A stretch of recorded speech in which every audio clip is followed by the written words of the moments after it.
Yo, you alright? You alright?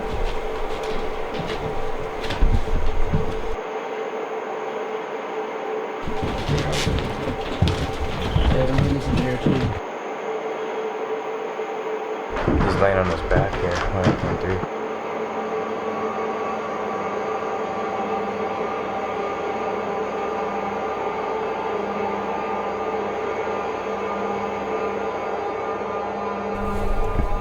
Where the hell did he go?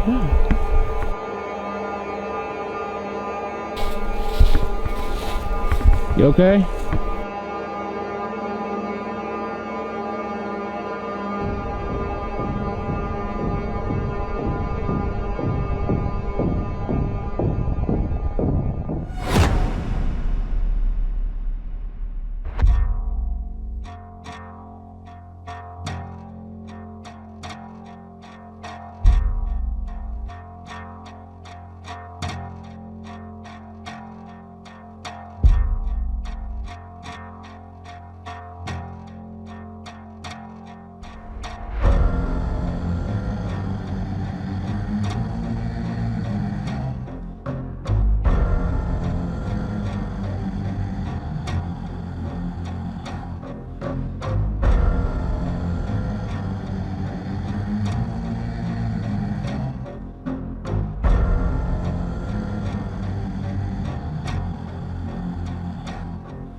I am Matt Benton.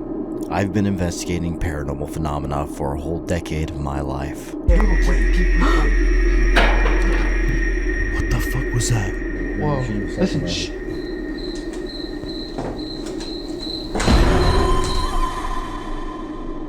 It all started with my experience at the old Washoe Club. I was only 16 years old. I got my first interaction with a possible entity after asking a question in the crypt inside. If there's a little girl here, please move something, touch me. make some kind of noise, make a tapping noise.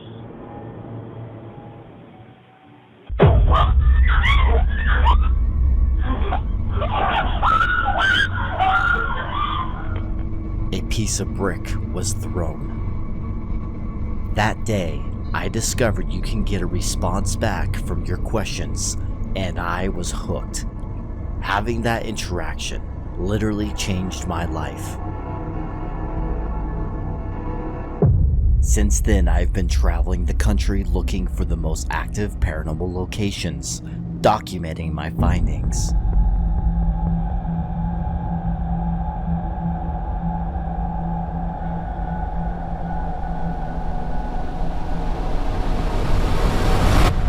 And presenting them on my YouTube channel, Devil's Hour Productions. Every paranormal investigator is looking for that next level of paranormal activity, that holy grail location. And like blocked out that window. That was a big one. July 19th, 2013. The Hollywood film, The Conjuring, took the world by storm. A critically acclaimed horror film based on the haunting of the Harrisville Farmhouse through the perspectives of the Perron family, including Ed and Lorraine Warren. Every investigator has heard about the Warrens. They are pioneers of the paranormal. That's probably the worst thing we have in this whole museum. That Raggedy Ann doll was given to a nurse in 1970 by her mother as a Christmas present. I have researched some of their cases, and one of them was the Harrisville Farmhouse. The kind of activity they reported having there is what I would call next level. So that we would then leave the house, evaluate our findings, and decide what it is we can do to help the family, if indeed there was anything that we could do to help them. In this case, I do not believe that any exorcism, any ritual of a religious nature, or anyone could ever clear that home of the very negative spirits which are involved in it. We have both human and inhuman spirits in this home, which are bringing about these destructive acts.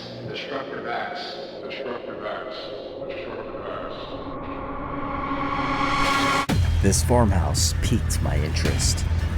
Is this house truly that next level location? I really wanted to investigate the extraordinary claims of levitation, possession, apparitions, and physical attacks. At the time, however, the Harrisville Farmhouse owner was not allowing investigations at the house. It wasn't until October 2019 I discovered that paranormal investigators Corey and Jennifer Heisen had purchased the property. This gave me hope of getting access to film a documentary at the infamous Harrisville Farmhouse. I then told my friend Joe Vitale, who has over 20 years of experience investigating the paranormal and runs his own YouTube channel, Entity 7 Paranormal. He was wanting to investigate the property just as much as I did, so we agreed to film there together as soon as possible. I got in contact with the Heisens and they gave us permission and the dates we could film there. We were all set, except my team could not make it due to personal reasons, so we decided to gather a team of 4 paranormal YouTubers. Joe and I, Billy Cook from Paranormal Pursuit, and Eric Connor from Epic Paranormal TV. The 4 of us have very different styles of investigating. Joe is very old school in the ways of paranormal investigating. Billy is the more grounded one in the group. Eric is very energetic and spiritual, the 100% believer. Others say I'm the more scientific-minded investigator of the team and willing to put myself in dangerous situations. March 16th, 2020.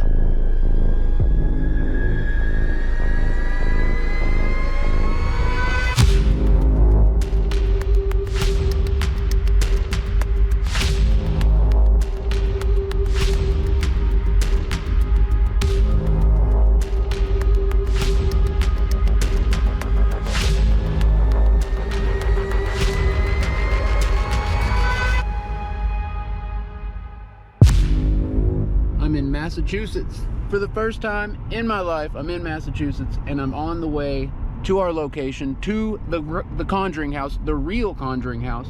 This is the house where the events of the Conjuring movie 1 took place. This is the place where Ed and Lorraine Warren investigated. So I'm on my way to meet up with Matt, Joe, and Billy.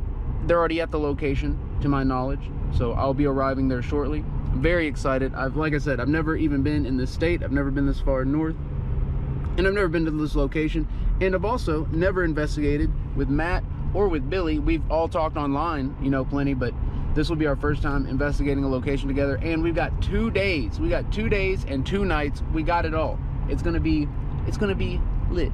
So let's go. Let's get it. My heart's beating a little bit racing here. I did my homework on this location, so I know the potential In a quarter mile, of what your we might be walking destination will be on into. the left. The day has finally come where we set foot on the Harrisville Farmhouse property for the very first time.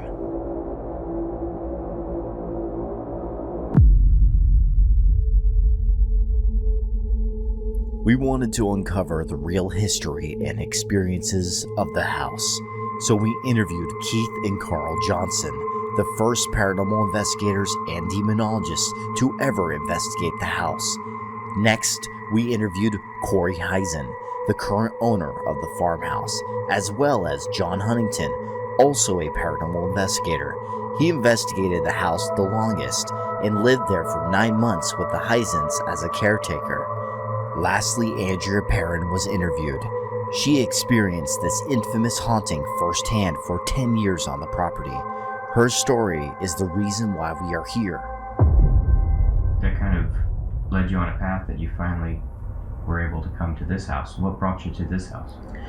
It was in the early 1970s, 1973 actually, and I was part of an organization. My brother and I, my brother Carl, were members of PIRO, based at Rhode Island College, Parapsychological Investigation and Research Organization.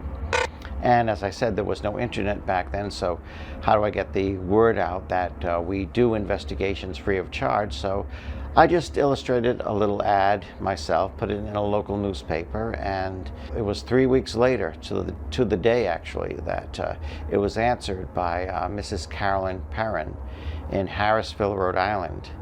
And she said she had moved in a couple of years ago to a house that was built in 1736, and things were happening that were becoming very terrifying, downright terrifying.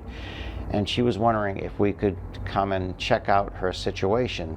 Logic tells you that something that is immaterial, that is a shadow, that's a mist, that's a wind that passes by you and lifts your hair, cannot really hurt you. I still feel threatened. I feel threatened. As soon as we arrived on the property, we felt almost like a barrier. It was like a barrier when we stepped out of the car. The atmosphere was very different. I mean, a nice family, the Perrin family, very nice people, all American family. Yet the property and the house itself, you really felt that something was kind of wrong. It was like a very, very negative energy we sensed. And I believed it to not be a human spirit. I believed it to be an inhuman spirit, a demon, if you will. Carolyn Perrin was most affected by this, whatever the house had. She would awaken with scratches on her arms and torso, and she was visibly shrinking. She was losing weight rapidly, so it was affecting her profoundly. A coat hanger came down from the rack.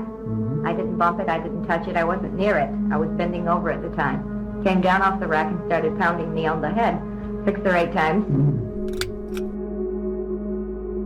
I needed, and we had seen things. We had seen my mother under attack in the closet downstairs off the bathroom, beaten inexplicably with a wooden coat hanger after stepping out of the shower, and she started screaming, and we all ran in to see what was wrong with Mom, including our neighbor that had stopped by with a cake, and she saw it too and never came back to the house.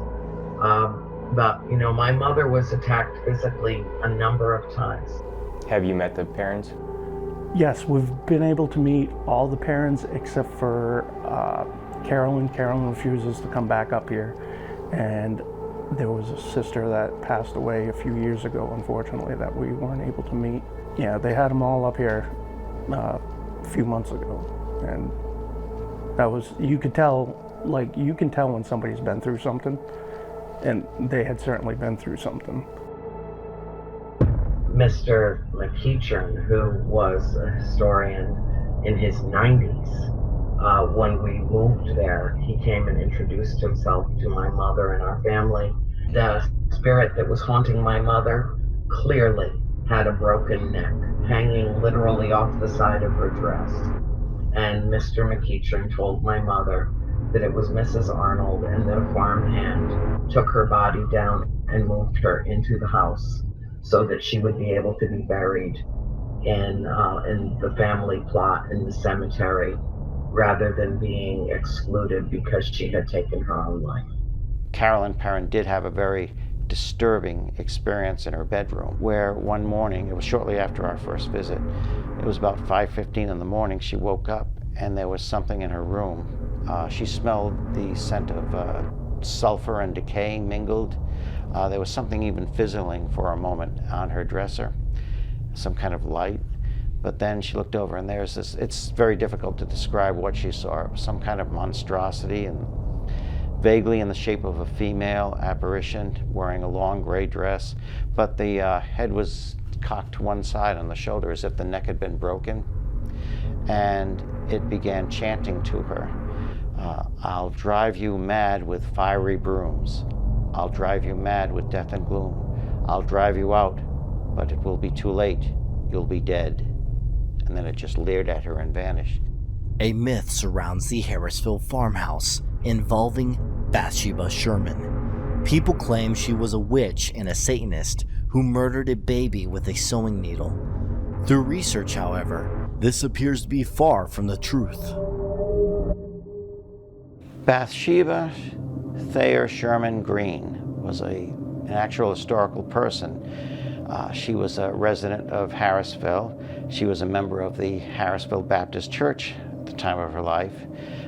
She married Judson Sherman. They had a rather prosperous farm. And somehow, we don't know how, rumors started up about her years ago, quite a long time ago. She was accused of being a satanic witch and supposedly had killed a baby here, sacrificed it, made it look like an accident by impaling it with a sewing needle. And there's been a lot of research done on that, and there's been no actual historic evidence that that ever happened. We contacted Kenny Biddle, a researcher and writer who has spent a year researching the history of the farmhouse. He will give us the facts on the authentic history of the property. If Bathsheba was an evil witch that killed a baby, it would be in her obituary. That's what they put in those obituaries back then. Yeah. They condensed your life story with the highlights in that obituary.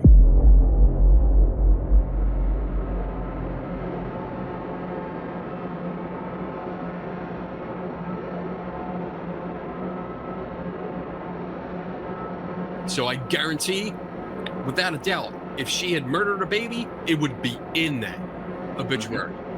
On top of that, it's like back then they took that seriously. If you were considered a witch, you would have been shamed for it and even killed for it. Definitely won't be buried in a Baptist cemetery. It would be in the newspapers. Yeah. We should be able to find newspaper articles about this. Mm-hmm. But there's nothing. But unfortunately, between the movie and the books that were written about it, and then the hundreds of YouTube channels that just repeat shit ad nauseum, this is the story that's out there. This is what people know. It's the common knowledge now. And it's an uphill battle for people like me and documentaries like this to present the real history. The only death that was on the property was Jarvis Smith. Was a man that he was walking along, and he actually it was wintertime. It sounds like he was drunk, and he took shelter in one of their sheds. a shed that's no longer there. That's been gone for decades. But he was there and he died overnight. He froze to death on the property.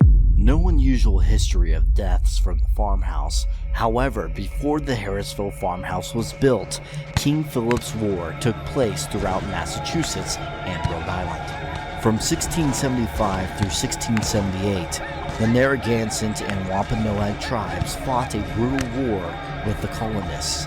Thousands were left dead, villages were torched, women and children murdered and burned alive, leaving the farmhouse land possibly haunted.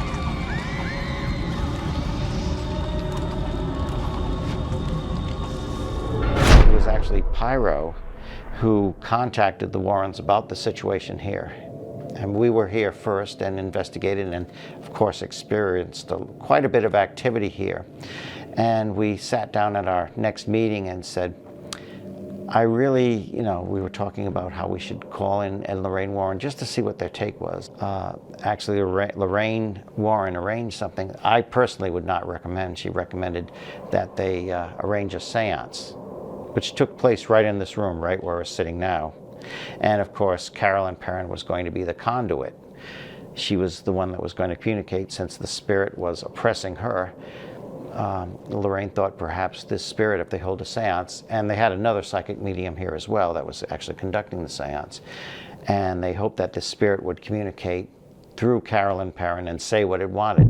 My father didn't want to have anything to do with it. He strenuously objected to the ritual going forward. It took Ed Warren and the priest quite a while to convince him that it was necessary. And then the medium started conjuring the spirits. That's where the name of the film came from. And in the process of doing that, she collapsed unconscious on the table. The table rose up. It came back down on the floor. My mother started howling like a banshee, started speaking in a language that does not exist on this earth. The chair that she was in raised up off the floor. And in a split second, she and the chair were tossed from the middle of the dining room into the middle of the parlor. Literally thrown off the chair halfway across the room, wound up crumpled on the floor. To all appearances, she was dead. She wasn't showing any life signs at all. And of course, Roger ran over to revive her, and she did start breathing again. Meanwhile, Ed Warren advised him, you really shouldn't touch the possessed at this point. And that's where Roger lost it. He dismissed the Warrens very, very adamantly. He actually literally threw Ed out of the house, and that's how it culminated, their involvement in this case. And everyone present in the house heard my mother's skull hit that floor, and everyone present in that house, he thought she had died. It was a nightmare. It was the worst moments of my life. That shouldn't have even happened. Have you had anybody scared to investigate after coming here? We've had a few teams leave in the middle of the night just because, it gets too real too soon. Some people just aren't ready for it. They just think it's just going to be one of those run-of-the-mill, hauntings, and it's pretty much up in your face. I hear you out there.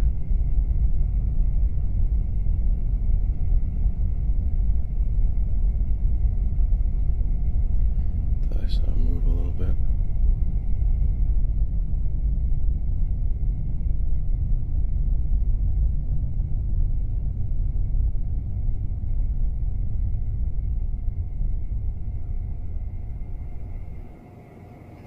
Oh, fuck. Holy fuck. Oh my god, that's fucking scary.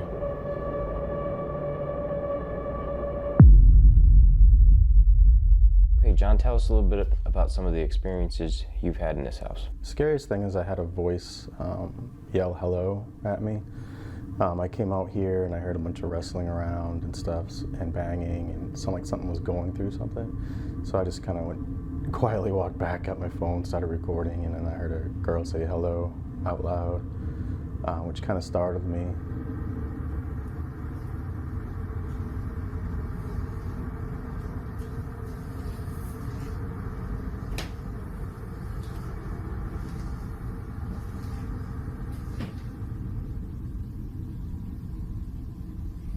Heard some knocking and banging down this when I walked through a minute ago. So I thought I'd just grab my camera. There's a car going by. What the fuck? Hello? Goosebumps. And I almost had like a toy car come off one of the chairs.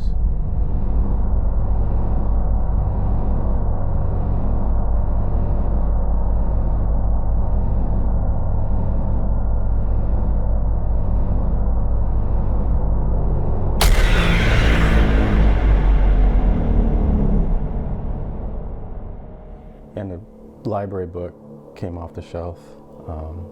I just gotten up in the morning and noticed it on the floor. And I came right back and asked Bill if, did you see was there a book on the floor yesterday? We reviewed the tape, and sure enough, it just came right off the shelf.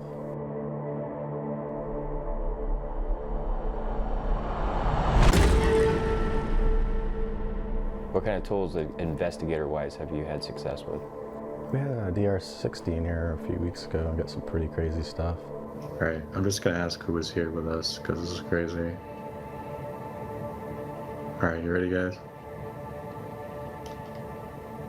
Oh, it's full. Okay, let me delete that one. Okay, recording. Who is here with us?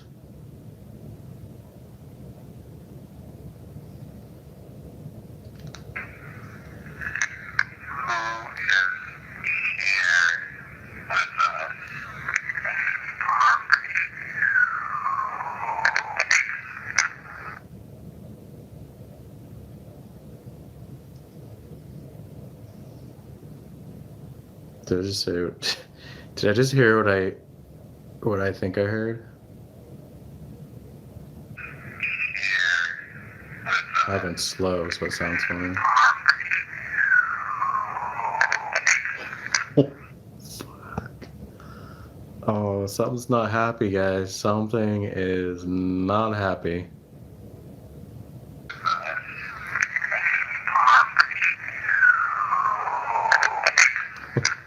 God, dude. Oh my god. That was a little alarming, guys, to be honest. I almost wanted to say it was commonplace to see things move on their own.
Investigation, our friend Jason Emmerich, an investigator and medium, had given Joe a warning that I was not told about for experimental purposes. And he's going to see if he can communicate with the spirits from here at his place. Gotcha. And right now, I'm not going to say what he's telling me right now just yet. Here, do you want to film it though? Go ahead and film it. But it's interesting. So that way they can see what time it's at, before and everything.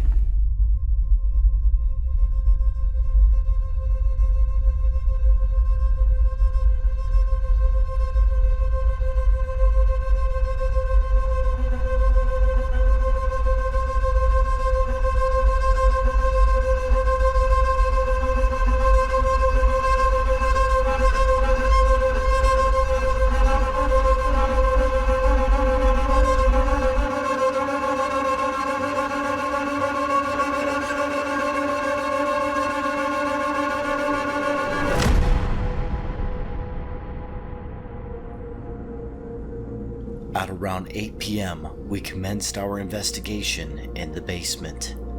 Eric was live on his YouTube channel during the first hour. This is what was captured on night 1 in the house. Immediately, that same feeling again. I just got the same exact feeling I got when I walked in here the first time. There is energy in this room. That's it though. That's the well. Wow.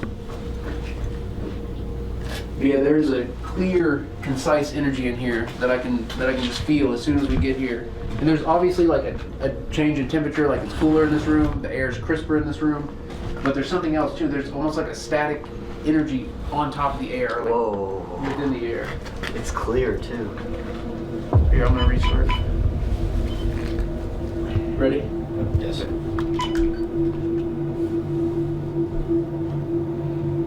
Do you get any energy from this well, from this water source?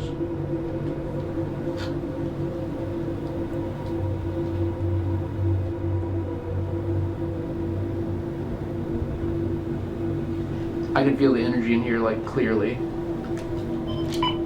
It feels like just natural energy. I'm not feeling any kind of like presence, but I'm feeling just like a whole bunch of energy.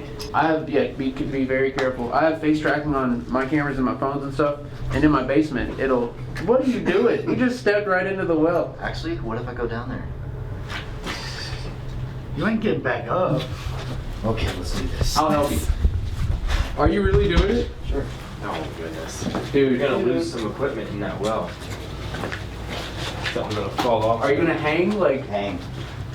I ain't even worth listening to the EVP. Yeah. If Let me get the if we're not EVPs down there. capturing his death, it's not worth it.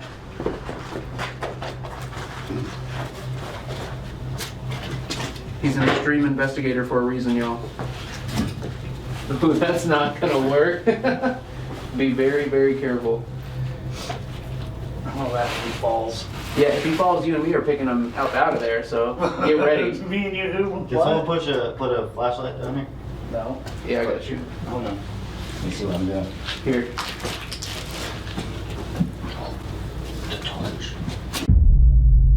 At this moment, we capture a possible disembodied voice.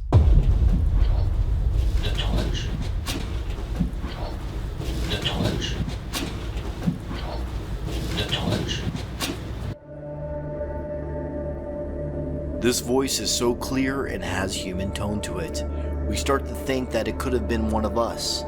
When reviewing all the video, we don't see any of our lips move, but Billy and I are both facing away from the cameras during this moment.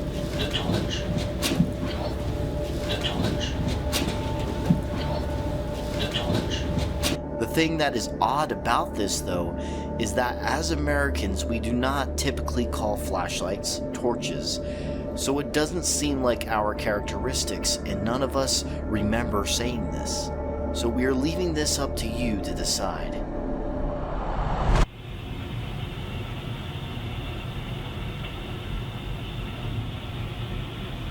Like, I wonder if they've got a camera or something. Here, do you need any help out of there? Got it. You got it? Okay. So guys, Matt's serious when he says extreme paranormal investigations. He goes for it. All of us were like, whoa, no. But he did it. Let's start with that rip. Let's do one more rip, okay? All right, here we go. We're gonna be here for a while. Do you have any messages or warnings for us?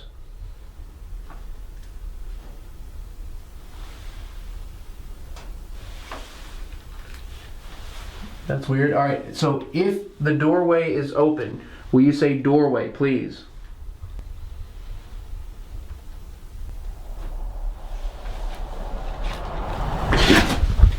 You all right? What happened? I just got really dizzy for a second. How are you feeling now? I'm feeling okay now.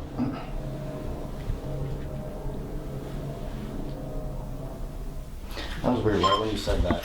Yeah, that whole session was weird, dude. I was getting weird Dude, right when vibes. you said that though, I just felt like my eyes just rolled back and then I got really dizzy for a second. That was weird. That's scary. When I said what, the doorway thing? Yeah. Okay. pointing this way. What's up? No, maybe it was a tree. Is that a tree? No, what the hell was that then? I thought that was a Christmas tree. I thought there was a Christmas tree right here. You saw a shadow? Yeah, it looked like a Christmas tree was right here, and then all of a sudden it moved, and then I thought it was the lighting, but no. Is there security camera somewhere in here? Oh, yes. Where? I thought I saw some. No, it's not right here. at the steps. But it was the craziest thing, because I thought... There's one at the very end. I thought it was a Christmas tree. There's one at the very end. And then kind of from your lighting, when you were messing with the lighting, it looked like maybe it was, you know how when you'll brighten the light, it'll make shadows kind of move a little bit. That's what I thought was happening, and I was like, oh no, it's just a Christmas tree. And then I noticed that there's not a Christmas tree here. That's what it looked like to me. That's pretty wild. Oh, mass. Where did this one go to? Oh, it's blocked off. Oh. Or locked up. You can't go through that one. About 22 minutes later, we head up to the second floor and we experience something absolutely fascinating. This is my first time. Holy crap. There's a noise by the TV right here. Dude.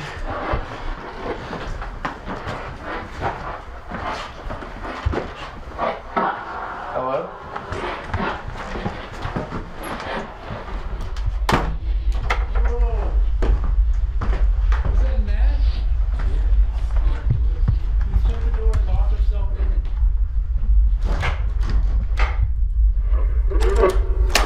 I can unlock it. Bro!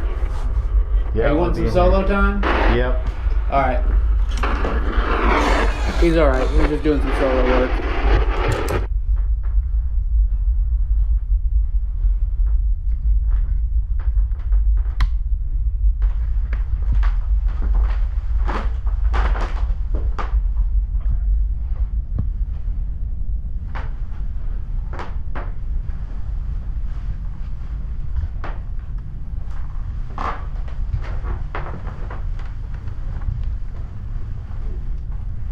Anyone in here with me?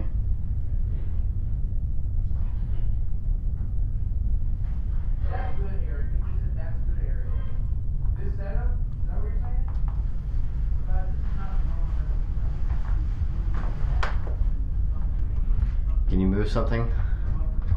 Can you move this stuff right now?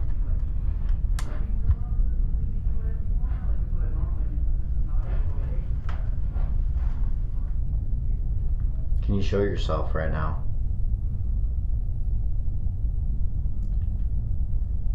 Crooked neck lady. Crooked neck lady. Come forth. Through the gateway in the black mirror. Let me restart it.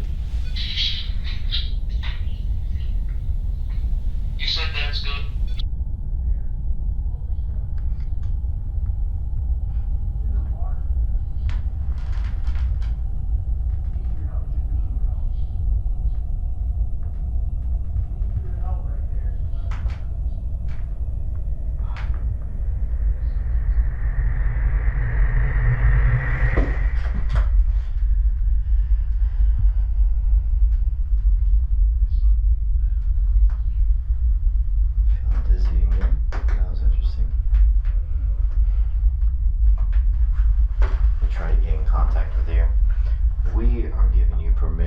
To make your presence known.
bug or was it a black circle? Hey, God. Oh my God. Matt, why you do this? What's up? Wait, how's this work? What's good, my man? What's good? Come check this out. We're on the way. He's on channel 3.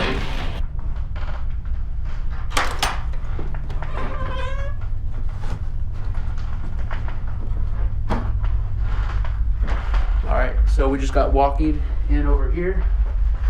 What's going down? Look how coincidental this is. I didn't even touch it. What we got? Oh my God, look. Look. Your view. Look. I just thought that was you. And you recorded when you came in here, so we'll be able to see that you came straight in. Actually, I even recorded me walking towards it too. And so, there, I'm not, no cuts. Look at that. Okay. Bro, is that not crazy? That's crazy. Weird. So I just noticed that when I was walking down there. That's wild, dude. That's wild. No cuts. Okay.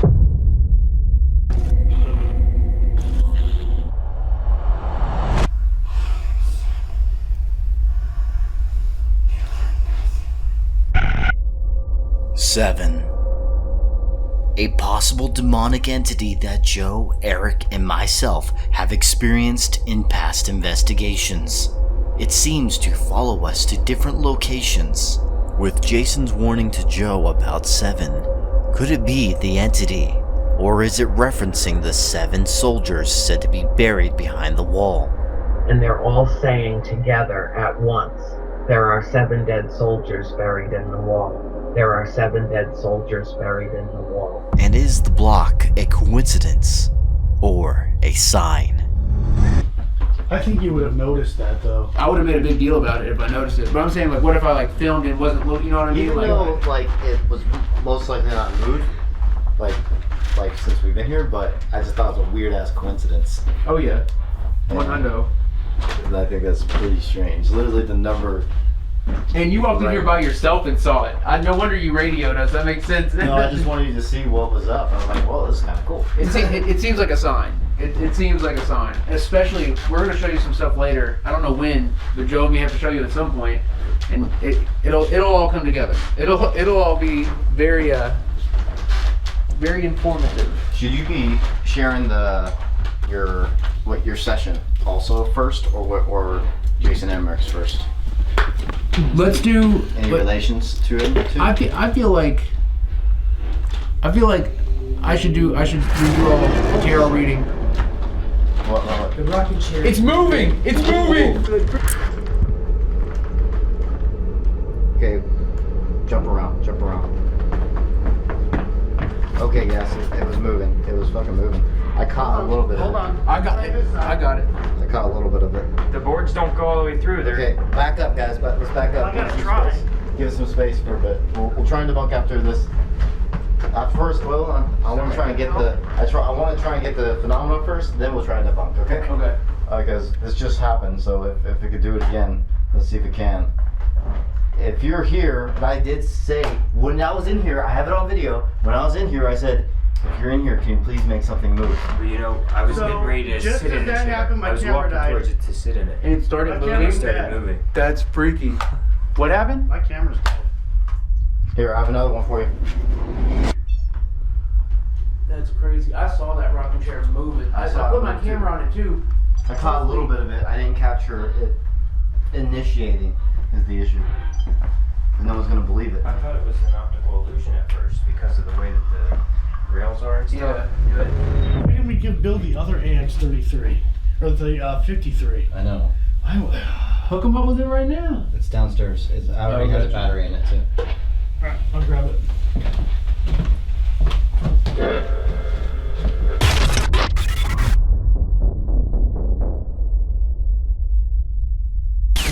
We're here. Yep. Joe. Oh, what? It kind of sounded like it said Joe right there. Epic Facebook donations. Crystal teeth. This is on too. Keeping it ultra low. Guys, What? we have it. We have it. Hold up. Look. Oh yeah! We have it. That's right. We have cameras all over. What time is it? Yeah, I want to check this too, just in case. Yeah, check time. Surely that's wide It's enough. 10:22, so we'll say around 10 o'clock.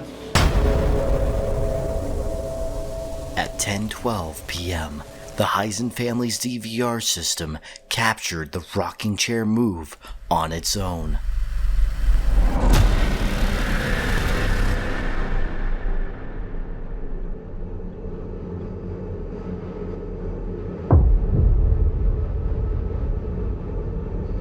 Before we reviewed the footage, we tried every method we could think of to debunk the chair moving on its own. We stomped on the ground near the chair and it didn't budge. Okay, jump around. Okay, yes, it was moving. It was fucking moving. I caught a little bit of it. Hold on. I got it. I caught a little bit of it. The boards don't go all the way through there. Okay, back up, guys. But let's back up. I gotta try. Give us some space for a bit. We'll try and debunk after this. At first, I want to try and get the. I want to try and get the phenomena first. Then we'll try and debunk. Okay. Okay. Because this just happened. So if it could do it again, let's see if it can. This should not have moved. Now I want to do the debunking process. Because I was trying to get the entity to do it again right off the bat. Right. That's why I didn't want to do it then. But now let's try and do another debunking process. So here, jump around, guys. Billy was where you are, and we were over here. So yeah. Nothing moving. Does it stop? But we weren't doing that though. No, we weren't. I'm just trying to over dramatize it Right. because to even show even more that it's not us, and that's crazy. It's not moving at all. No, it's not. So this moved by itself. We captured it. We then recreated a door vacuum, and that also did not make it budge. Seriously said, can you move something? Actually, hold on. I think I might know how to debunk this. Open that door. Close it. Open it. Suction effect.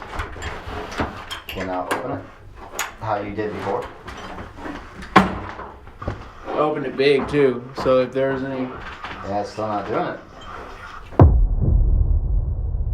After reviewing the footage, we know exactly where Bill stepped when the chair moved. As you can see, he steps in between the 4th and 5th wooden plank, right when the rocking chair initiates.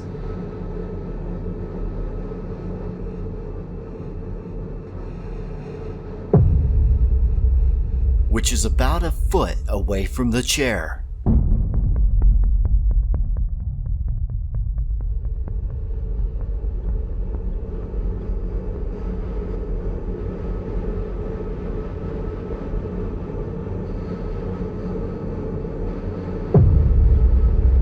We also checked if this cord had been wrapped around the chair prior to it moving. Upon review of the video 8 minutes before the chair moved, the cord was in the same spot, not touching the rocking chair.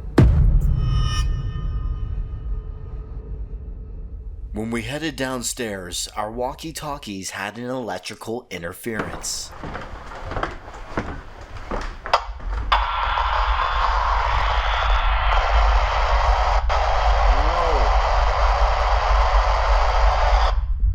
You guys pressing the button? You guys pressing the... Guys, are you pressing this? Guys, are you doing this?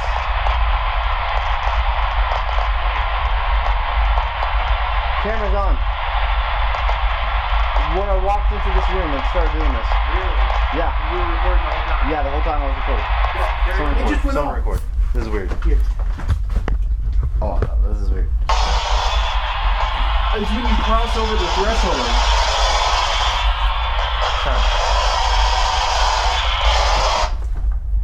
What the heck? Dude.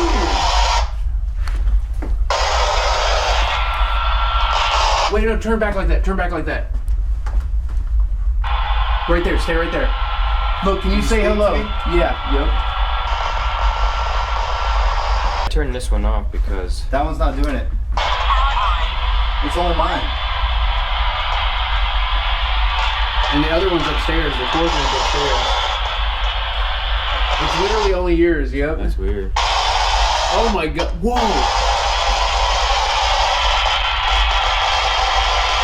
This looks like a this. It's kind of reminds me of Cosmopolitan. Something like this happened to me in Cosmopolitan. Similar, but not like this. It's more direct.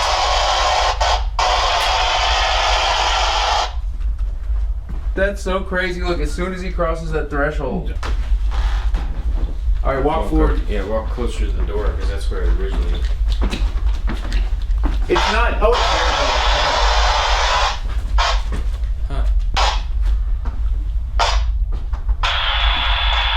That's upstairs, dude. What if that's up? Well, I've never seen this before. Maybe look up some tech forums. Yeah, see if different walkie-talkies do this every now and then. Yeah, because I've never seen this before. This is weird. Just walk through this way and see if it's still over. And then it stops like entirely right there. Yeah. It's not going off at all. Moving around erratically doesn't do anything. Right? Bro, that's crazy. That's weird. 2, 4,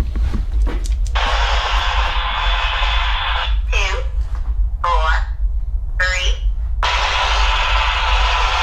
We've had it on 3 all night. 2. So it's just only on 3? That's freaky because the one upstairs is on 3. Mocking of the Trinity too. Oh my god! That's fucking weird. It's only doing it on 3. Hey! No, that one's doing it. It's on 3? Yeah. Only on 3. I'm telling you, it's something normal. Yeah, it's gotta be EMF. Switch it to 2. I think I'm on 2 of it. That doesn't make sense. They should still be doing it. Yeah, it's just the frequency. Maybe it's there's a tower close that, it's picking up a signal, and whatever's in between there is causing the interference. It seemed to be a natural phenomena because we could recreate it on every walkie-talkie while on Channel 3. Another source of EMF could be the cause. While on break, Joe went outside to retrieve some items from the car. Then as he entered the house, he had his own experience. The new iPhone is actually going to have an SOS camera built into it entirely. What the fuck was in here? What do you mean what the fuck was in there? Dude, I swear to God, I thought one of you guys were in here. No. Because I looked over, I thought it was you, Matt, that was in here. You see someone in there? Then I looked over, I seen Matt, I thought maybe it was you, Eric. Yeah, I saw somebody in here. Well, like standing right over here. I'm having a deja vu moment right now. I thought I saw someone standing right there just now, but it's a tripod in the box maybe. But it was right here. Dude, I'm having a deja vu moment right now. It's weird. Because I remember you in this situation right now. Well, here, let's, if you're in here with us, can you give us another sign? Joe just saw you.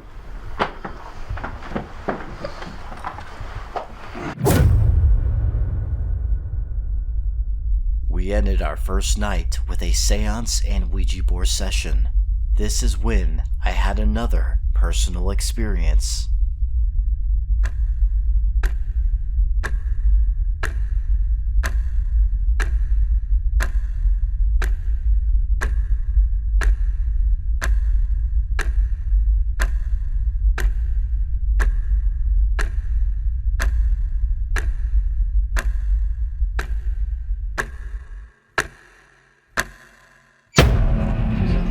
It's like rumbling. Guys, I fucking felt something weird. I literally have tears right now.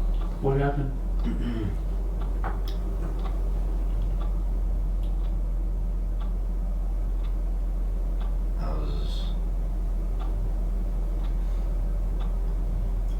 don't know. But what were you feeling? So, for a second, when I closed my eyes, I just felt like something from above just went straight through my body, through my spine, and I don't know how to explain it. It was. Sounds familiar.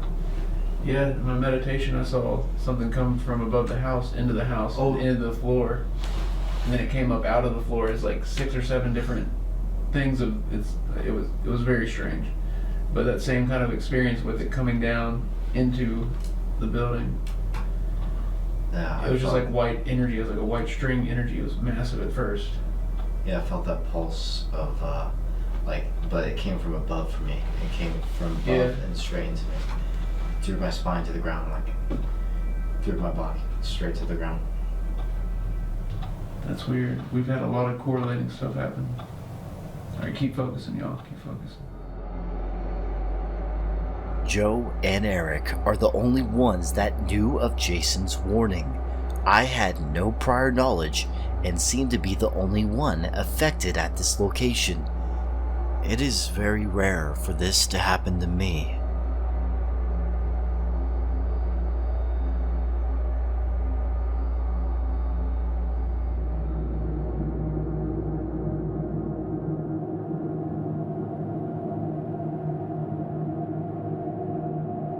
In the morning of our second day at the farmhouse, I talked to Corey about reviewing the footage from the DVR cameras. Last night we did capture some interesting things, but the 2 biggest moments would be the rocking chair moving by itself. We even tried to debunk that, and we have it on DVR because you have a camera pointing straight at it, and we want to review that with you if that's possible. Oh, of course. Yep. And then another thing is that Joe said he saw an apparition right here, and you have a DVR pointing this direction. So we want to review that. We have the times marked down around that time period, so we can easily find it. Easy enough. Yeah. Do what? What are you doing? Okay. What's up? For this shot. Okay. But we captured it. We captured it clear as day. No way. Yep. No way. All right, I'm coming. I'm coming. Holy crap. No way. Yes, that is awesome. So we captured it, is what you're saying? Yes, we captured it. We captured it. Want your guys' reaction to this? Yeah, I haven't seen this yet. All right. Ready? Yep. Ready. Let's see. Holy crap! Oh my god! And so we tried to recreate that for like 30 minutes, trying to jump around, pounding on the floor. That's crazy! Huge movement. Can we see it again? Yep. Just because that was just so incredible. It was incredible. I jumped back. I was like, what the heck is going on here? I was wondering because you said you were walking up to it, and I didn't have any idea of how close you were to it. But this is amazing. This is fantastic. And watch, you're gonna see him away from it when it starts. Oh my god! Now another thing though is like he didn't step on it. In order for him to step on it, like he would have to be at an awkward angle. Yeah. You know, like to reach out and step with his foot. Yeah. So if anybody thinks that, stretched in front of me, and he would have to have been way closer. Yeah. And it starts rocking before he's even halfway through this board, and then he takes like another step after it's already started rocking. Yeah, because you said I didn't notice it yet. And then that's my first reaction was I thought it was the lighting from everybody's cameras, you know, and I thought that a shadow was moving on the wall from the lighting, but it was the actual rocking chair. It was the chair. You can see that clear as day on camera. We just caught an amazing piece of evidence right here. Upon trying to review the footage of the possible shadow figure seen by Joe, we found that the camera had unexplainably stopped during the night. Give me a second. What's going on here? Oh, is there no footage here? But look at the time code. Is it fast forwarding? Yeah. That's weird.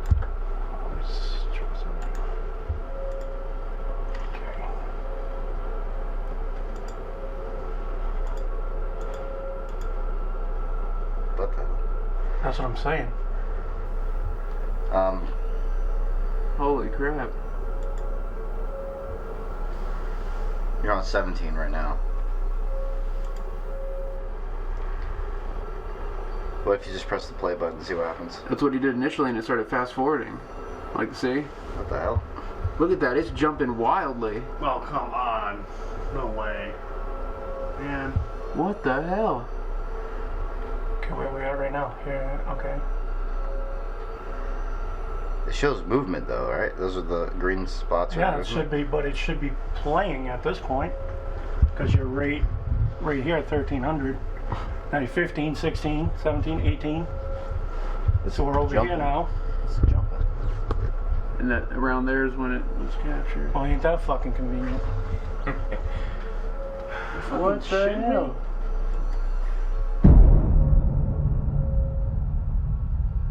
While we were outside filming B-roll, I went back inside to grab my camera and jacket. And while I came back, Eric told me something interesting.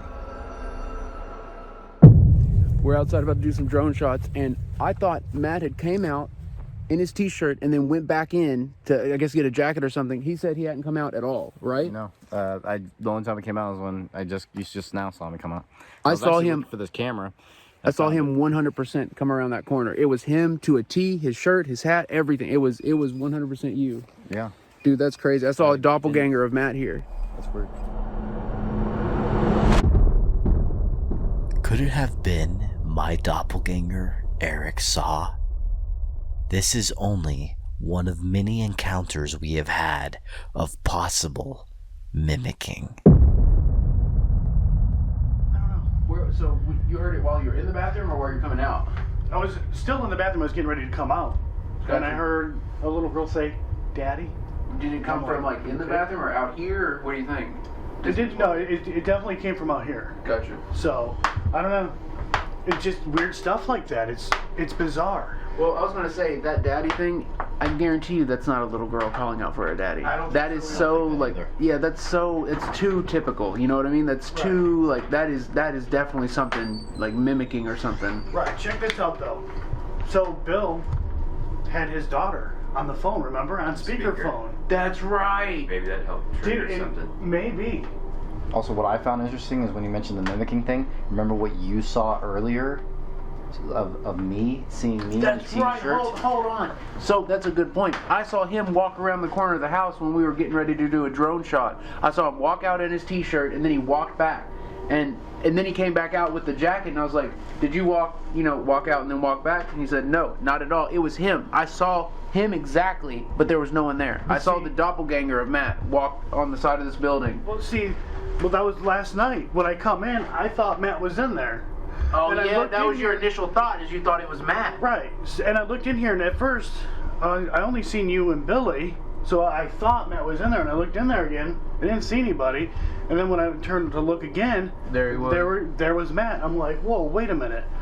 And that damn camera. Yeah, the camera that would have captured that completely, no footage at all on camera 5. All the rest of the cameras recorded just fine throughout the entire night, the entire investigation. Camera 5, for some reason, doesn't have any footage on it. That's just strange. So what we know now is that this thing is mimicking. Yeah. Completely mimicking in multiple different ways, and that's very strange, and we all know that what that possibly leads to, so. Before we arrived at the Harrisville Farmhouse, Eric conducted a tarot card reading, and now he is revealing their meaning. Some of what he mentions foreshadows what is to come. The card visible at the center of the cross represents the obstacle that stands in your way.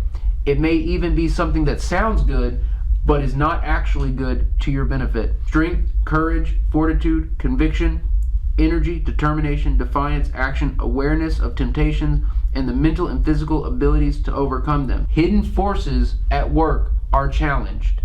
Heroism, virility, strength to endure in spite of obstacles. We got the 7 of Cups reversed.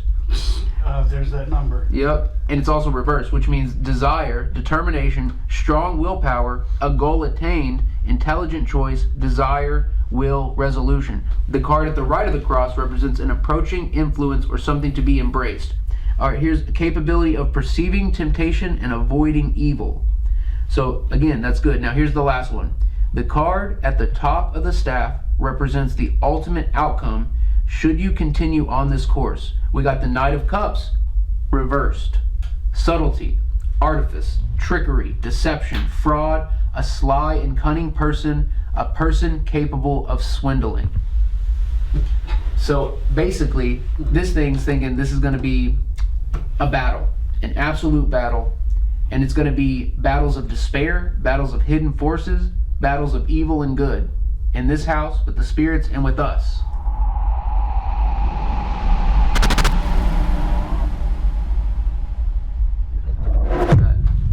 And then you talked about Matt. This is leading up to what you and I know about the message from Emmerich. Oh yeah, do you want me to talk about that now? Yeah, talk about that now, and then I'll go ahead and reveal. Okay, we're talking about the Jason Emmerich thing. Okay, Billy and I don't know anything about it, so this is new. 7 will be there. Matt needs to be careful. I don't know what to say really to what was coming through. I know they're all going to be all over his energy. They said his name more than once. Within minutes, sounds, or within minutes, seconds, the door is open.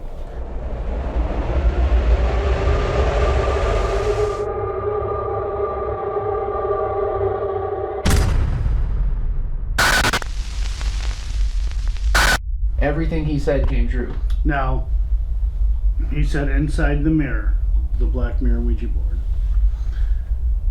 Please tell Matt to please take extra precaution.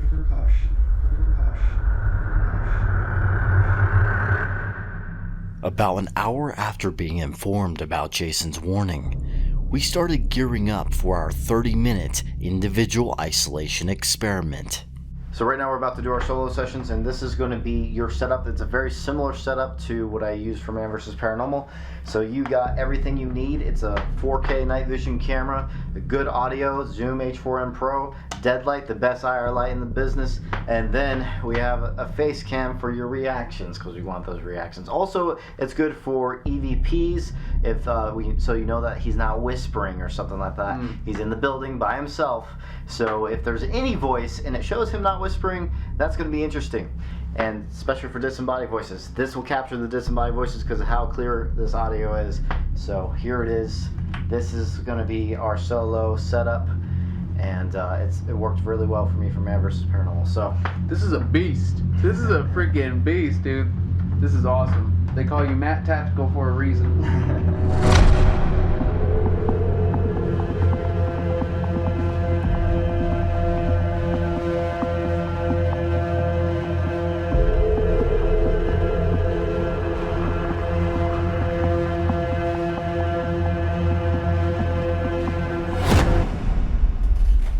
Goodness, there is something up here like $100. Like no joke, like $100. Eric says there's someone up there. Hello. Alright, I gotta bust out some equipment here because I know you're here. There was just a noise in the corner, I think. Look, if you're familiar with me and the equipment, will you make a noise in here so that way I know?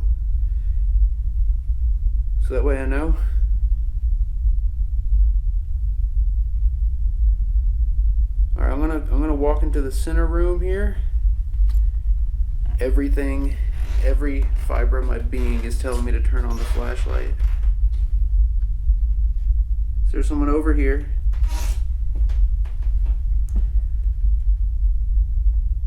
If so, can you please say something?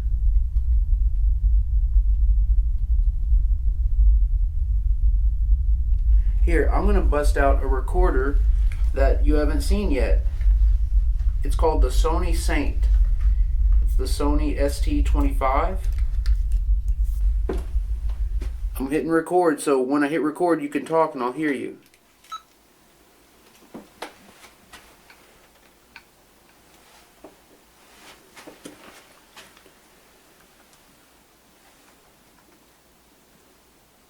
William, are you here?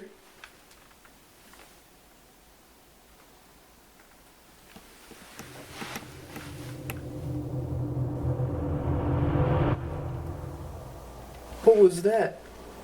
Fellas, are y'all talking to Joe? Just say something real loud.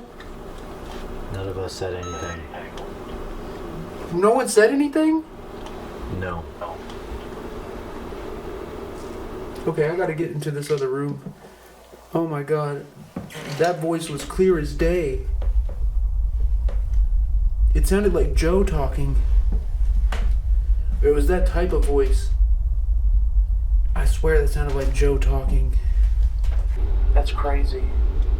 Alright, I'm gonna hit play on the Sony Saint. Remember the mimicking. Oh, that's right, the mimicking. Oh my god, I forgot about that. Holy crap, and it sounded just like Joe. Oh man. Whew. Alright, I'm gonna listen back because I think I was recording when it happened.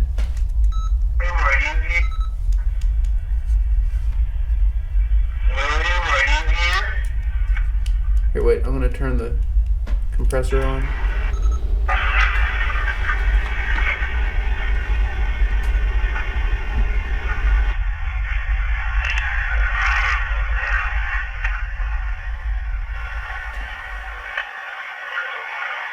Whoa!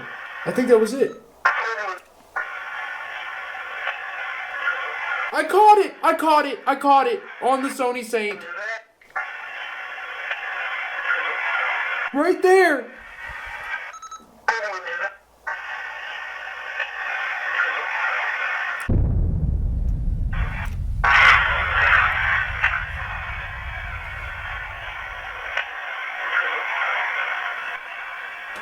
Who was that? Fellas, are you all talking to Joe? Just say something real loud. We'll set this down for a second. Fellas, what's my time like? Am I at 15 minutes? 16 minutes and 48 seconds. Gotcha. Alright, it's time to go downstairs. Alright, let's get resituated.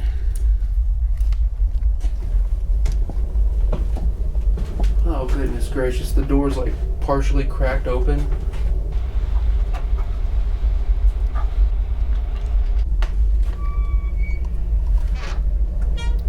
Or the cellar, if you will. Alright, that was me. Are you kidding? I just felt a gust of wind from my right side.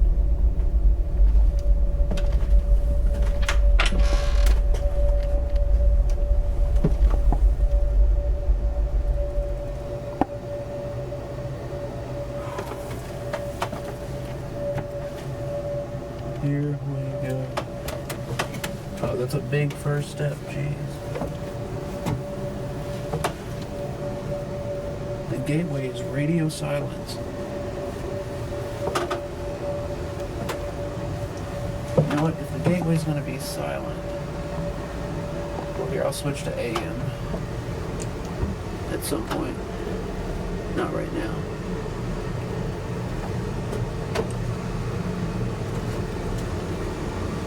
Alright, first steps in the basement.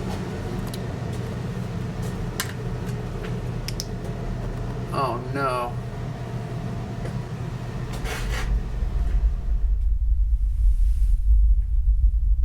Is there anyone down here?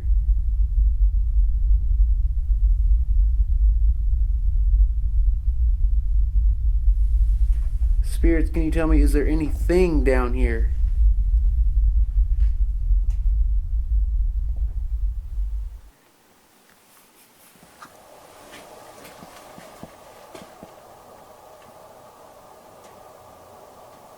There's something walking around.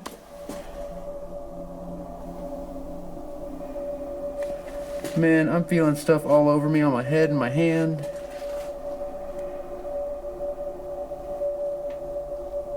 Who's there?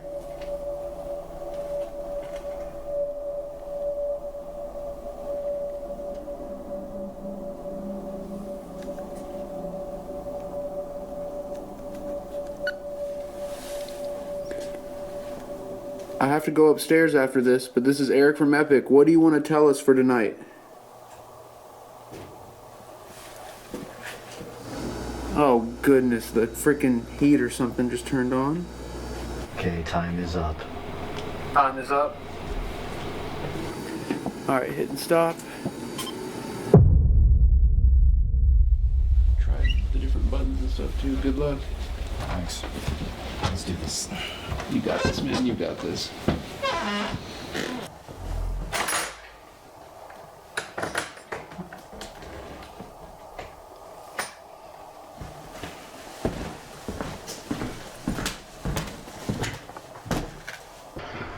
So Matt's style is kind of in between all of ours.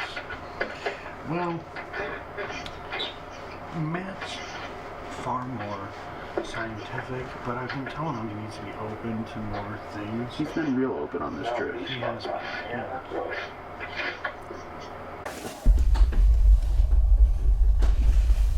Talking about goosebumps, huh? Yeah, I feel that.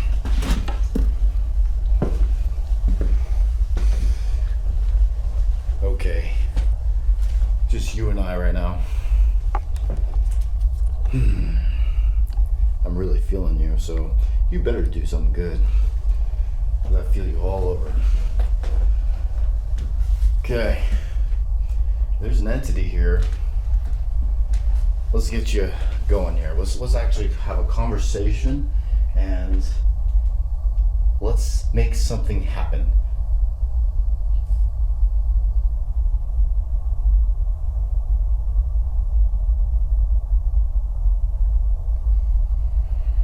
That's me sighing. Okay, come on. Where are you hiding at, huh? If you're a demon, you're calling yourself a demon, you're not showing your strength, your so-called strength.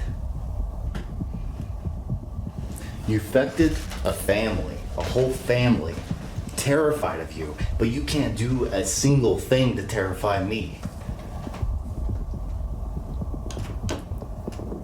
If you want to really scare me, physically hurt me. Physically. Jeez. Give you permission. The paranormal drives every fiber of my being. I am riveted by it. When I invite an entity to physically hurt me, I mean it, especially if it helps paranormal phenomena to manifest. I give you permission.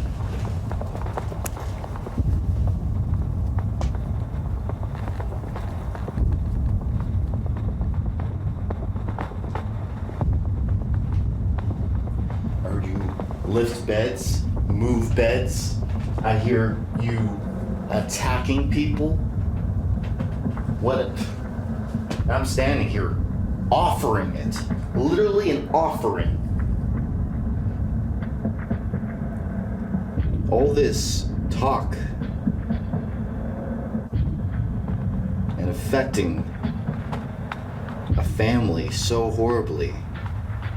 And then when someone stands up to you, you back off. What most people would say, this is stupid what I'm doing right now, but I'm really here for evidence. I'm an investigator and want evidence, okay? And that's why I made an offering right now. I'm giving you that offering. Okay. You got 16 minutes. 16 minutes. Okay.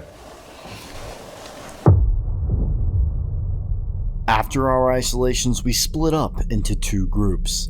Eric and I did another seance session on the second floor because of what I experienced in our first seance. Meanwhile, Joe and Billy were in the basement conducting EVP sessions. Now I start recording. Rolling? Alright, we're about to head upstairs. Matt and me are going to do a little seance action. Me and him had some good results with it last night. Now it's going to be just him and me, and we're going to focus for however long it takes. Because we know something's up there, we know they're trying to come through. You ready for this? Yes, I am. Me too. I'm Always excited. ready. I like this kind of thing because, like you were saying, like we can feel it. Like I was really feeling it last night. It was building up. Yeah. Judging from the experiences we had, Eric and I were in the most active part of the house. So I decided to do something different and completely open myself up to the entity there. I wanted no barriers between me and whatever is in the house, hoping the house would speak to me. I'm letting it affect me in any way it likes. This is something I don't usually do, but Jason's warning made me want to. Alright, so we're focusing on you. We're focusing our energy, our passion, our drive, our desires, and our will to communicate. We're focusing it all on you so that we can come through and talk to us.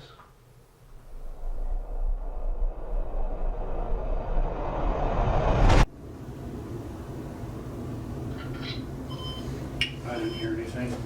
I did not. We have the REM pod here. If you touch that, we'll know that you're here.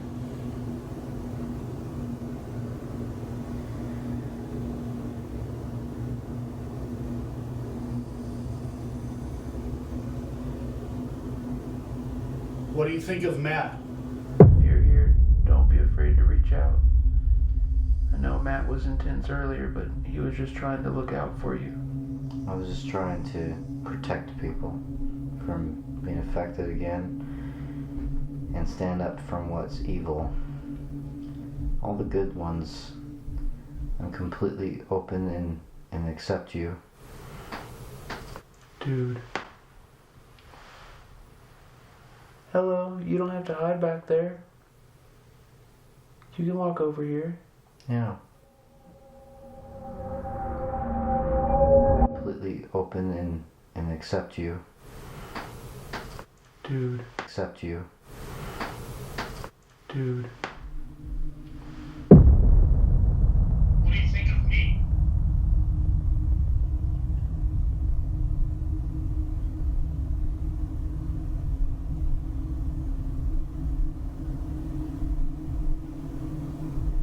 What do you think of Matt?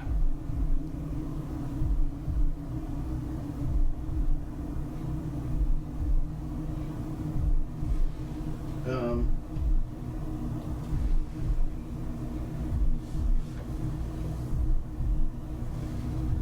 think it said its name.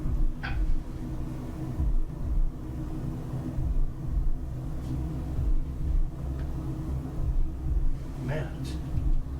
Can you hear it? I heard something about it. Right there. Yeah. Sounds like Matt.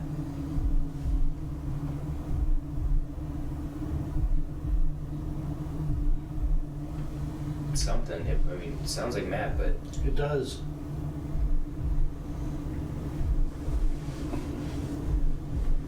We should probably get together with them and do our last push. Hurrah. Yeah, whatever you call it. We're going to refocus our energy on you. Now the spirit's here. It's me again.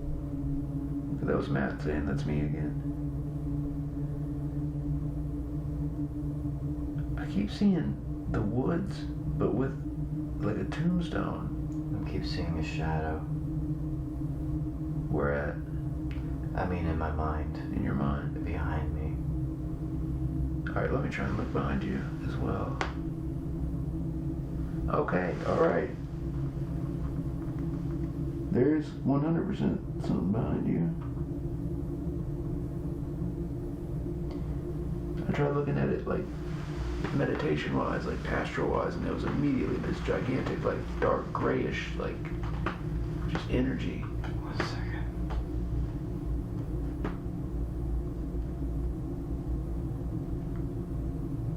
I'm seeing little, maybe it's from the rim bottom, I'm seeing like little red dots, like little red specks flashing. Whoa. That's them. That's them. Has to be.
So you said there's something behind that, and that there's something else in here. Can you confirm, were those both correct?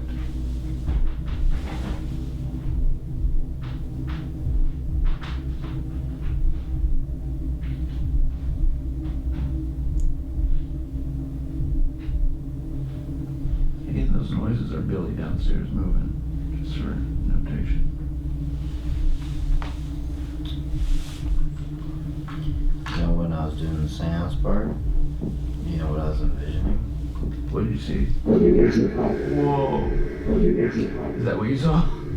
No, what did you see? I saw a shadow behind me and getting dragged into that room back there. That's freaky. The middle room? Mm-hmm. The rocking chair? Mm-hmm. Spirits, did you see something similar to that? Matt getting dragged into the room?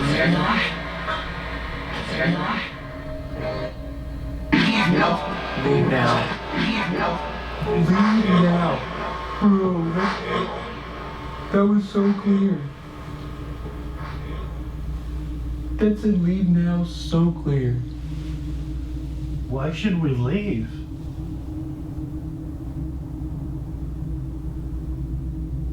Please elaborate. I feel so drawn to that area. Take a camera. Yeah, grab a camera.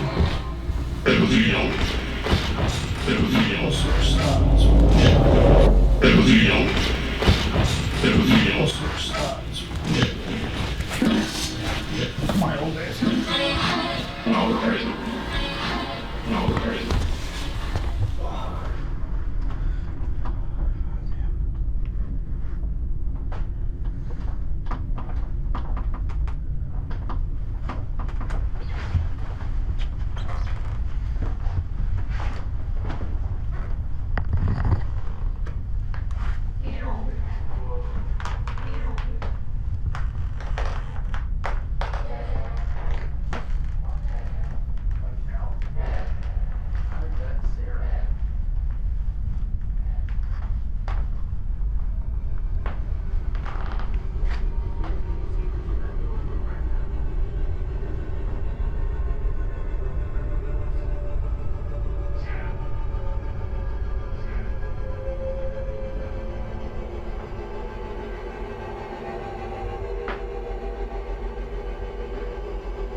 You can come up here with us.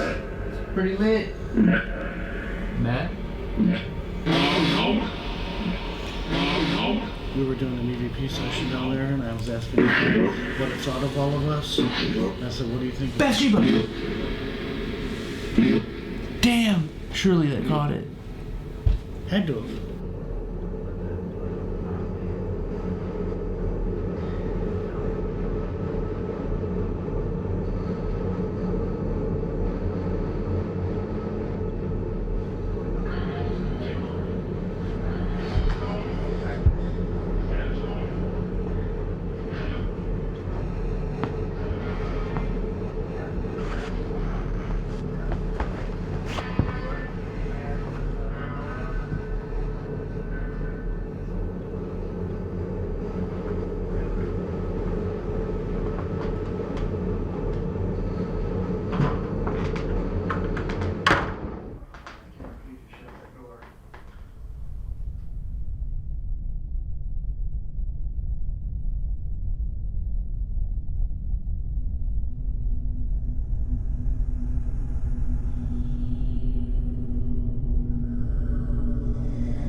Are you recording?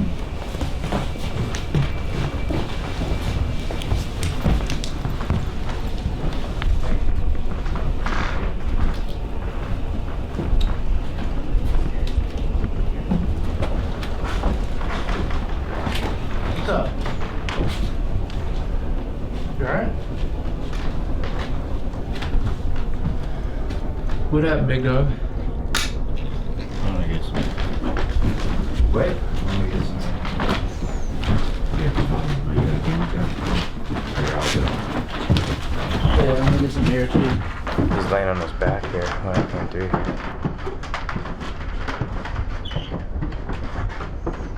We have to watch that camera. Because his was sitting in there, right? Yeah, sitting on the floor. He was laying right flat on his back.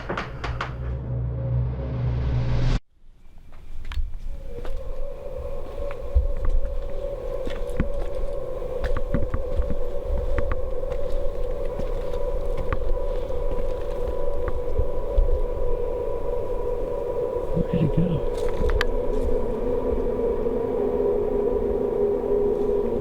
Oh shit.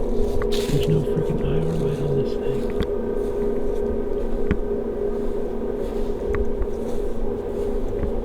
Where the hell did he go? Oh, I hear him.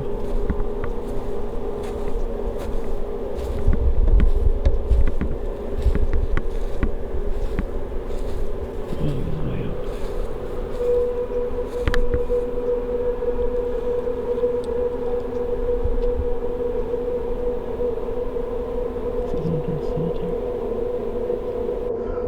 What happened to Matt?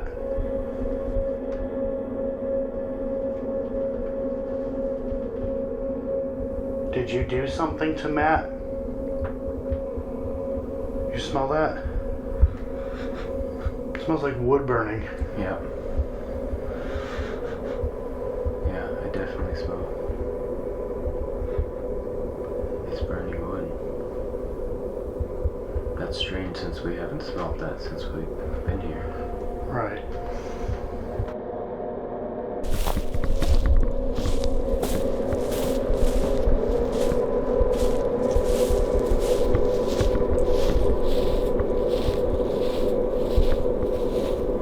You okay?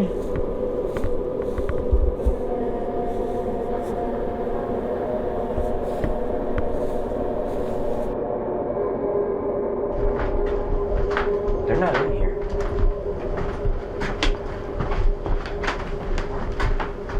Are they in You got the talkie? No, it's lying on the damn bed up there. Are they in there? Here's one. Where are you guys at?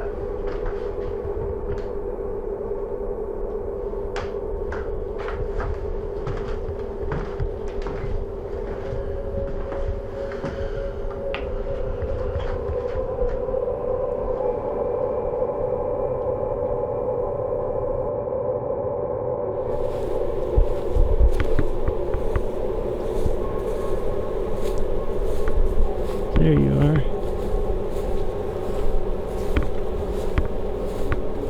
You alright?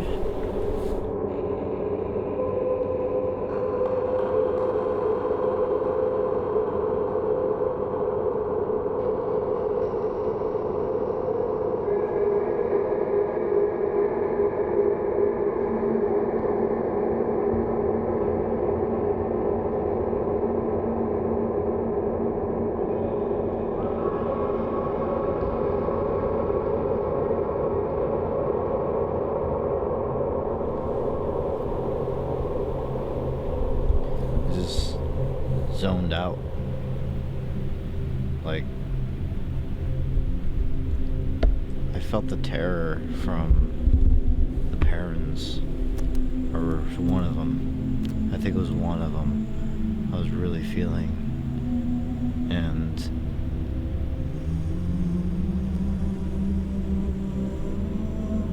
I felt like suffering from someone else, not me at that time. And I completely zoned out.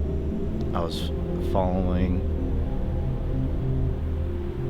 to certain areas of the top floor and was completely losing my equilibrium, and I almost cried at one point from feeling her emotions. And that's weird because they're alive, you know, they're alive, they're not dead or anything. Yeah, but I felt like I was feeling someone from a family that was here or something, which makes no sense. Their emotions, dude, that makes perfect sense. Their emotions are probably still here. Imagine all they went through, you know? And at one, we were doing that focusing, and then you got up and just walked off. You felt something. Oh my God, and that was also that vision of being dragged in there. Yep. And then you go in there, and then you get dragged into a trance. You get dragged deep into those emotions. I was so in a trance. I've never had that in my whole life. I have never had that ever in my whole entire life. Felt that way in a location. It took you deep into that emotion. That's wild, dude. So you do feel it was external? It was... I felt like I was being guided into there, and then I felt that person. I don't know which one it was. I just felt that their emotions, and I almost it was. I can't explain it, to be honest. It's hard to explain in words. What the fuck happened? Dude, so from where we were, it sounded like you fell. I fell twice. Yeah, and we got up and we were like, what the hell? Thing is, like, and then when you first didn't talked, black out. I didn't black out. I was just in a trance. I was gonna say, when you first said something, it sounded like you were in like spaced out, like in a way deep trance. The moment you said something, I knew like you had just come from somewhere else. Is what it sounded like. I felt like I was in a completely different time period, like different situation. Like you guys were away from me, like not even. It's hard to explain in words, to be honest. This is something that's never happened to me before. I've been oppressed before, like a couple times, but that was just feeling their emotions. But this was a trance. I'd never been in trance like this before. I'd never been like drawn and losing my complete balance and falling. How do you feel now? I feel better, like being out of the house. Fresh air. Dude. Well, hey. That's crazy. Now that I know you're okay, fist bump, because that was badass. You just experienced something way deep. That was very deep.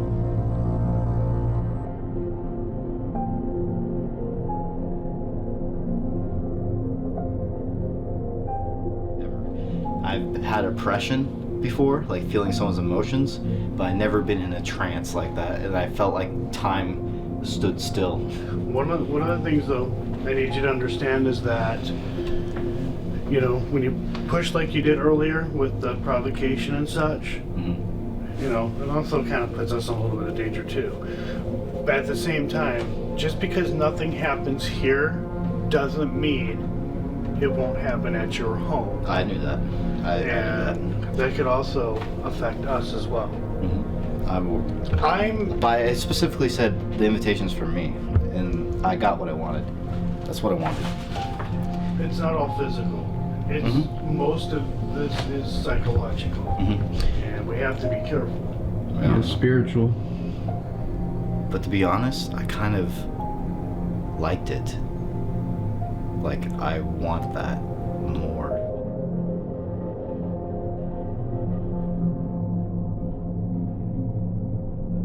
My goal from challenging the entity was to invoke a reaction, whatever is necessary. As an investigator, I want evidence, but at the same time, I do not like when an entity is taking advantage of someone.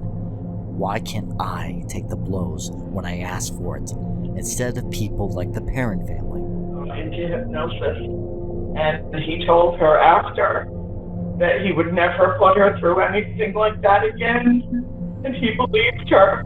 And I think, aside from I love you, I think the most powerful words in this or any language are I believe you. So, Dad, if you would, and I'm sorry I didn't give you a heads up on this, but I thought this was a really important story to share with people. I do, and I want you to speak to it if you could, honey. That was fun. I got lucky, and I got an interaction back, which doesn't always happen. Judging from all the correlations, I was a target since the beginning. I am glad I was. I wish this would happen to me at all locations I investigate. I wouldn't mind them following me home either. I want paranormal phenomena to manifest as much as possible in my life. This is what I signed up for.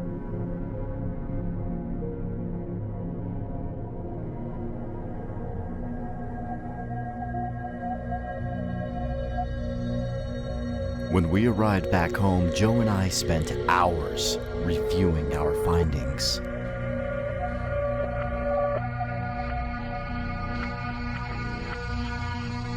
After reviewing the footage, we still did not know what was causing the walkie-talkie interference, and we wanted to try one more time to recreate the chair movement with our new knowledge of where Billy stepped when the rocking chair initiates, from when we examined the DVR footage frame by frame.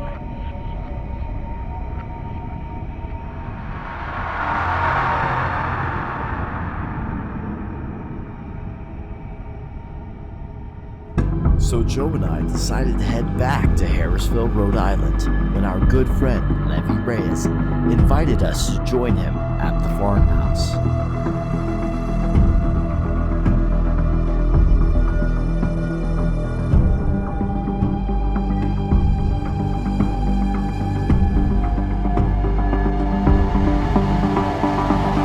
Alright, so this has been one hell of a drive. The weather's bad, the roads are bad. This is insane.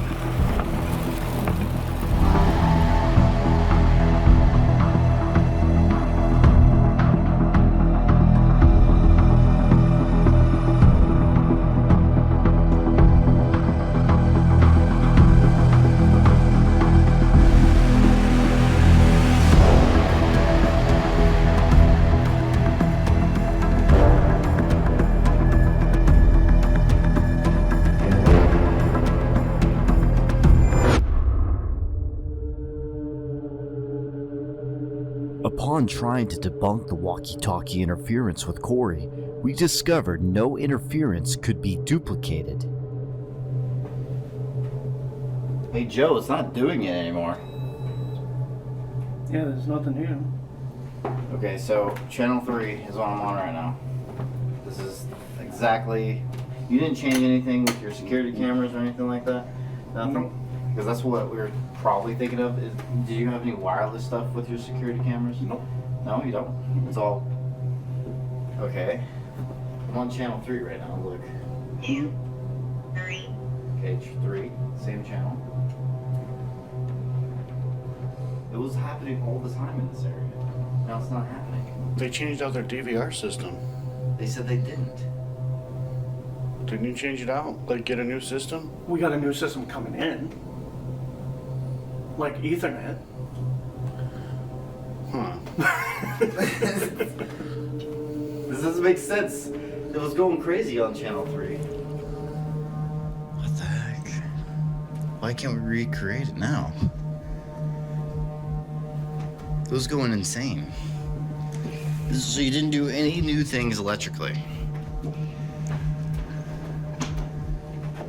It is a haunted house.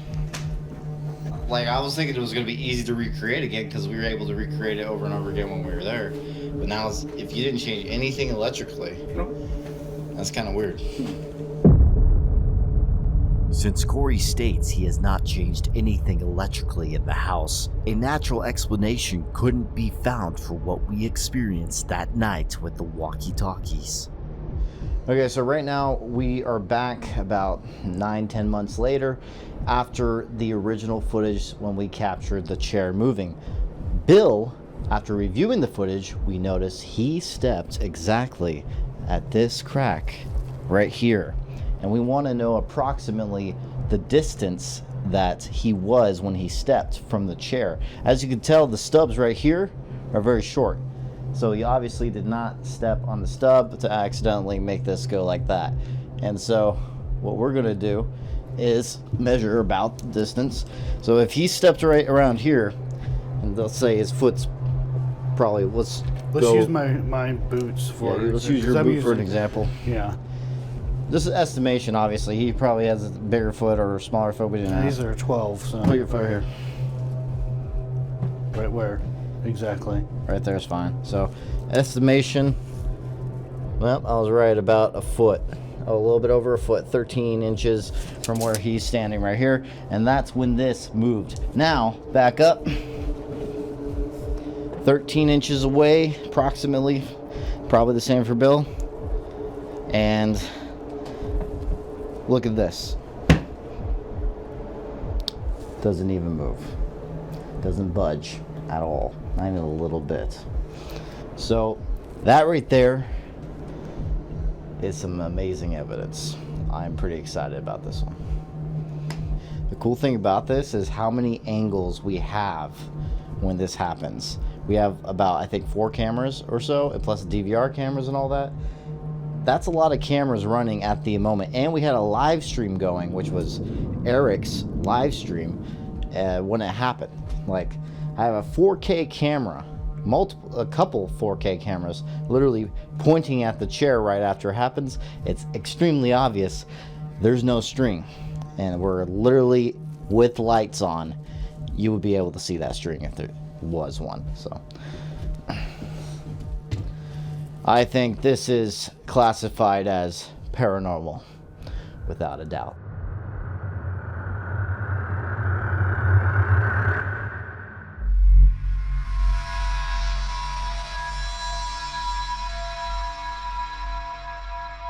The next morning, when I was transferring SD cards and packing up our gear to get ready to leave, all of a sudden, I heard water running in the restroom.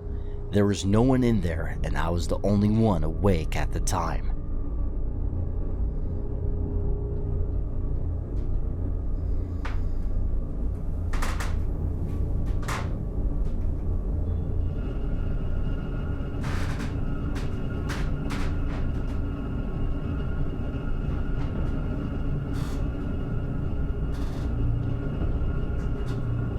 Joe, paranormal experience.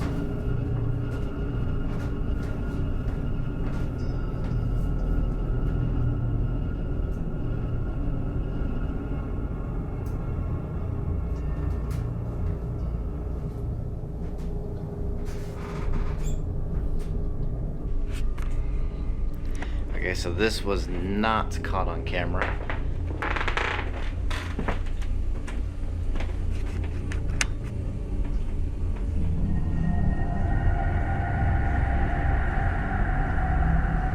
Somebody in here?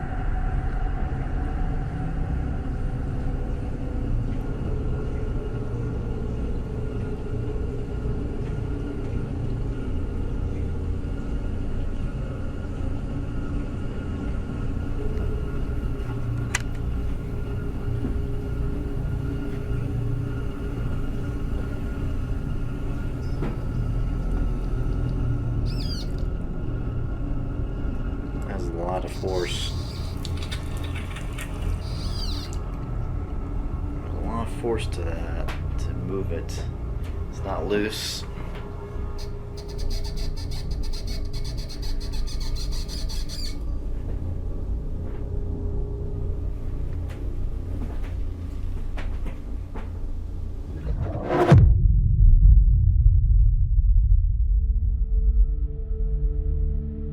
The Hollywood film, The Conjuring, over-dramatizes and embellishes what actually happened. But the question we wanted answered was, is the infamous Harrisville Farmhouse truly that next-level haunted location? From the evidence we captured, including our personal experiences, we can conclude the house is definitely more active than most locations we have investigated. It was the Conjuring that brought our truth to light and gave me the opportunity to tell the world that yes, the truth is stranger than fiction. I know what some might think after watching this documentary. Is the footage we captured truly real? It's moving! It's moving! Was it all a hoax for a film? Psychologist Leon Festinger said it best. A man with a conviction is a hard man to change. Tell him you disagree and he turns away. Show him facts or figures and he questions your sources. Appeal to logic and he fails to see your point. What he is talking about is a psychological theory called cognitive dissonance, psychological conflict resulting from incongruous beliefs and attitudes held simultaneously. In other words, what we presented in this documentary is 100% real. Like the lighting, because the light, you know how like these things on the right there. Oh shit! Wow, dude, that's why I was like, oh shit, look at this. That's badass, dude. Yeah. And look how fast it stopped. Yeah. But no matter how much evidence we present towards paranormal phenomena, many will deny it. Cognitive dissonance can be a problem among skeptics and believers. As a paranormal investigator, I try my best to be unbiased and present our findings through the art of film. Is there any experiences that you've had, or any of your family members, for mimicking other people? Yes. Oh, really? Yes. Oh, okay. Well, let's go in depth with that. Bathsheba came through, a few years ago. I was doing a spirit box session, and I was working with my paranormal partner at the time, George Lopez. And she came through with my voice.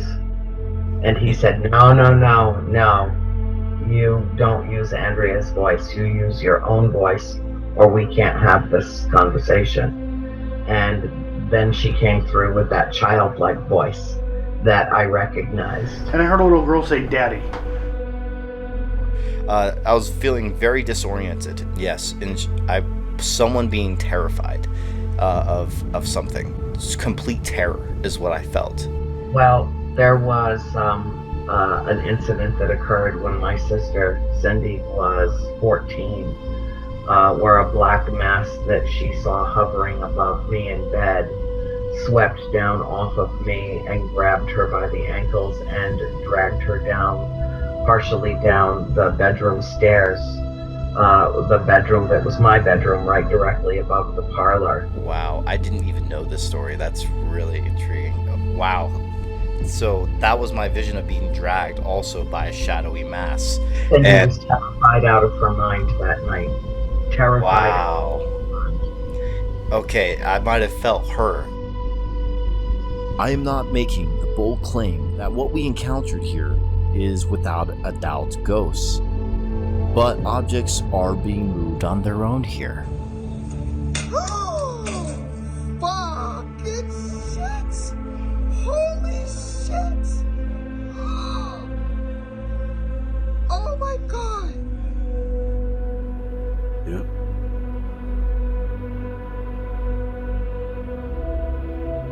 What the fuck? It goes all over the place.